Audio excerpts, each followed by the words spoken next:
What's up, Cider Nation? Welcome to BYU Hawaii's first ever sports talk show, Buzzer Beater. I'm your host, Mick Miller. And I'm Jake McCleary. And we got a great show lined up for you guys today. We'll introduce you to our 2016 women's volleyball and soccer team. We'll also have the opportunity to listen to Steph Curry, a two-time league MVP and NBA champion. But first things first, over the summer, BYU Hawaii was granted an amazing opportunity to hold a one-day basketball camp here at BYU Hawaii. The camp was hosted by a fellow Latter-day Saint NBA superstar, and we were granted an all-access pass to sit down with the one and only Jabari Parker. For people who don't know me, my name is Jabari Parker. From Chicago, Illinois, attended Simeon Career Academy, went to Duke University for a year in college, and currently I play for the Milwaukee Bucks. Was drafted in 2014 as the second overall pick, and I'm LDS, and that's what means the most to me. It's my faith, African American descent, and I'm half Polynesian. And I'm the youngest, 4, and I'm a happy person. When I was in college, I was very passionate about my culture, especially my African American culture. I took a lot of African American study classes, and that helped me learn a lot more about where I come from, about my environment, sociology, and it makes me proud to be African American. A person from underprivileged background should consider going to colleges because they plan out their own future. They'll be able to control their own future through a blueprint, and getting that degree really gives them that credibility in order to get a job. For the Polynesians, I just want to say that education in this state is very important. It's just also really good because in school, you get a chance to learn from different backgrounds and learn how to work with different people. What makes it so great in America is that we have so many cultures that you can learn how to work with in college and prepare yourself for the future.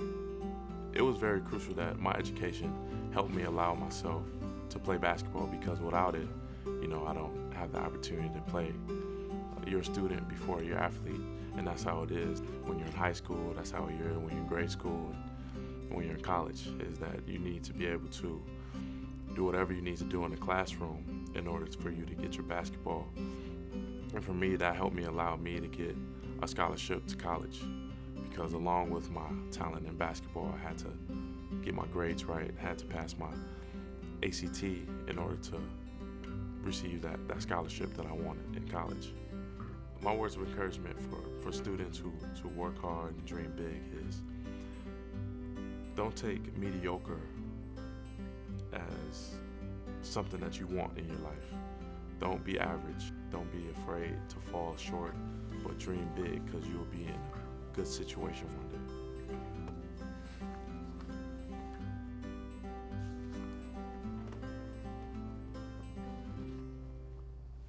Once again, we'd like to thank Jabari Parker for allowing us to sit down and talk with him. I know a lot of the kids here on Oahu really appreciated him coming out to BYU Hawaii and hosting that one-day camp, and it was free of charge, so you gotta love that. All right, Jake, let's get right into it. Women's soccer, 2015, and that's a buzzer, so if that buzzer goes off at any time, it's time for me and Jake to shut up. But in 2015, the Lady Seasiders went 6-9-3, finishing 8th in the Pac-West Conference. Jake, what did you see from the Seasiders last season? Well, we saw this past season that this team, they thrived at home, on the home field. However, they struggled on the road. They only won 2 games last season on the road. So in order for them to become successful this season, they're going to have to learn how to win games, not only at home, but on the road as well. I remember talking to Coach Davis in the preseason, and he said, there's so many freshmen on this team, there's so many young players and transfers that he was a little bit concerned of the team chemistry. And at times you could see the chemistry was a little bit off, but I think the Seasiders did a really good job in fighting through that adversity. And I think that they did a good job to end the season. And this year, it's only looking up for the Seasiders. And I hope that they have a really good year this upcoming season. There's the buzzer. So keys to victory for this upcoming year, Jake. Against Idaho State. They play Idaho State tomorrow in Honolulu at 4:30. The first key to victory I have for them is they need to weather the storm. Idaho State is a very good D1 team. They struggled a little bit last year, so they're going to be really motivated. I think if they can weather that first initial storm, that they'll do a really good job and come out with the victory. Yeah, exactly. The second key to victory that I have is solid defense. Of those 16 new players you mentioned before, most of them are playing defense. They're on that back defensive line. And so this defense, this young defense, is going to need to step up and prove themselves against Idaho State, a D1 school. And my last key to victory is stay in attack mode. You know, Coach said that he has a lot of explosive players. I think if they continually stay in an attack mode, they have a really high chance of beating this Division I team tomorrow morning. All right.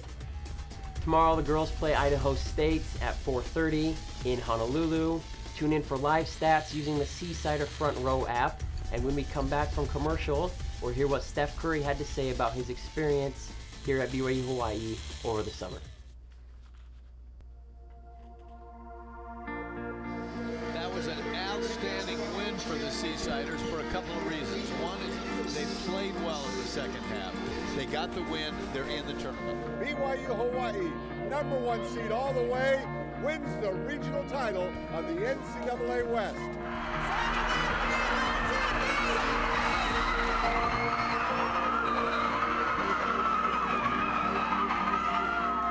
Great win for us. It was a nice win. We held our composure, and at least we closed out. It's tough to close out in the championship, but we did it. It's still surreal to me.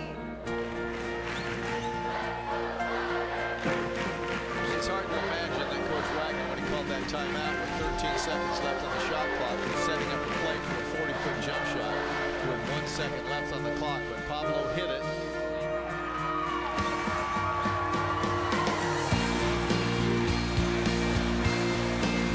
Laughed at us, saying so long for beautiful Laie, Hawaii.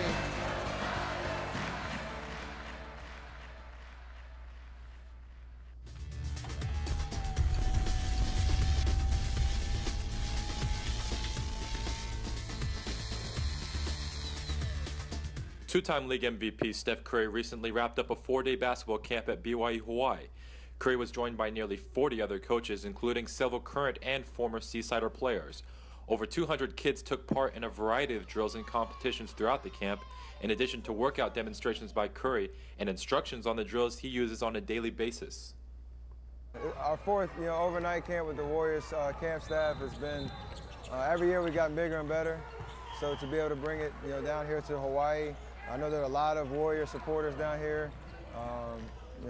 They get to watch all of our games with the time difference and all that, so to be able to come down and share, or to kind of embrace Dub Nation here in Hawaii, I think that's a really cool experience.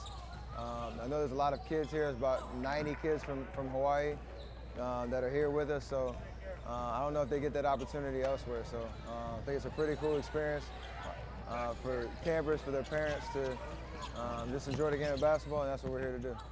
Perhaps due to the absence of Riley, Steph decided to spend most of his nights hanging out with the campers in their dorms. Mom, Steph Curry's in our dorm. Yeah. Yeah. Hi, Mom. I got Domino's Pizza. Oh my God! Hey, how y'all doing? Hello. You doing all right? Every year I kind of say the same thing. I hope they enjoy the experience, to have fun playing basketball with friends they may know, friends they're going to meet this week. They become better, kids on and off the court. I know they all have a passion for basketball. We hopefully give them, some skills and some drills and experiences to take home with them so that they continue to get better. But the people that we have here, from the staff all the way down to each and every player, I know we genuinely have fun, and that's the biggest thing that we want to have happen here at camp.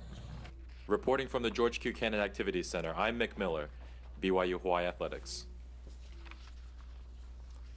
Jake, I don't know about you, but if it were me, a camper in my dorm, and then Steph Curry shows up out of nowhere, my reaction is worse than the girls screaming and, the kid calling his mom, telling that Steph Curry's in his dorm. Yeah. Ironically enough, during the basketball camp, July the 4th, the Decision 2.0 happened, in which KD announced that he was going to take his talents to the Bay Area. Yeah. What were your initial reactions when KD made this announcement? Me, like a lot of other people around the nation, don't like it at all. I'm not a fan. I'm not a fan of KD's decision. He's worked so many years to build up OKC and the Thunder program, and now he's just abandoning it, going to the team that beat them in the playoffs. A funny story, when he made that decision, I was actually in the happiest place on earth. I was in Disney World with my family, and it was funny. I was getting ready to take my picture with Mickey Mouse, and my dad turns around and says, Golden State. And I was like, what are you talking about? He's like, KD just said he's going to Golden State. And my 14-year-old brother, who was born in Cleveland and is a huge Cavaliers fan, was so excited to take a picture with Mickey Mouse and then just ruin the rest of his day and ruin the rest of his vacation. I got to be careful because KD is a DC guy and I really do like him, but I think it did upset a lot of people, that decision. But I would say this, watch out for Russell Westbrook in 2016. On Sunday, the Olympics wrapped up. The USA did another good job dominating, getting #1 in gold medals and medals total. What was a performance that really stuck out to you? The performance that really stuck out to me in the event that I loved watching was basketball. The women's basketball, they continued to dominate, winning their 6th straight gold medal. They didn't seem to have any competition, really. They blew out every team, which is unlike the men's team, where besides the last gold medal game, each game came down to the last couple minutes. But with the experienced coaching of Coach K, they were able to pull out the gold medal, making it a successful Olympics for both women's and men's USA basketball. I'm gonna have to go with swimming. Being a DC guy, I gotta give a shout out to the people from the DMV. First of all, Katie Ledecky. 4 gold, 1 silver. She was absolutely dominant. There were races in which she would finish and she'd look back and wait at least 5-10 seconds for the rest of the swimmers to finish. And then you gotta go to Michael Phelps. Yeah, I mean, sure. 23 gold medals in 4 straight Olympics. If anyone says there's an Olympian better than Michael Phelps, you know, we're going to be in a long argument. I think he did another great job representing the USA and just a great career for Michael Phelps. Moving on to gymnastics, Simone Biles. Her performance really stuck out to me. She won 4 gold and 1 bronze, and people are saying that she might be the most dominant female athlete. As I was watching her do some of her routines, I was seriously impressed with the things that Simone Biles was able to do. Yeah, it doesn't look easy. But enough of Olympics, enough of basketball. Let's get right into women's volleyball. In 2015, the Lady Seasiders finished 15-13 and finished 4th in the Pac-West Conference. The Seasiders are usually dominant in the Pac-West. They usually are #1, so last year was a little bit of a surprise. What observations have you made from last season? Well, you know, like you said, they finished 4th in the conference, which is good, but not great. It's not something we're used to see out of this volleyball team. The expectations were higher, and with all these hitters coming back, with all the experienced players we have this season, the expectations are just as high as they've been before. And you know what? I think the experience from last year is really going to help this year's team, and they're going to be a lot better going into this season. Sure.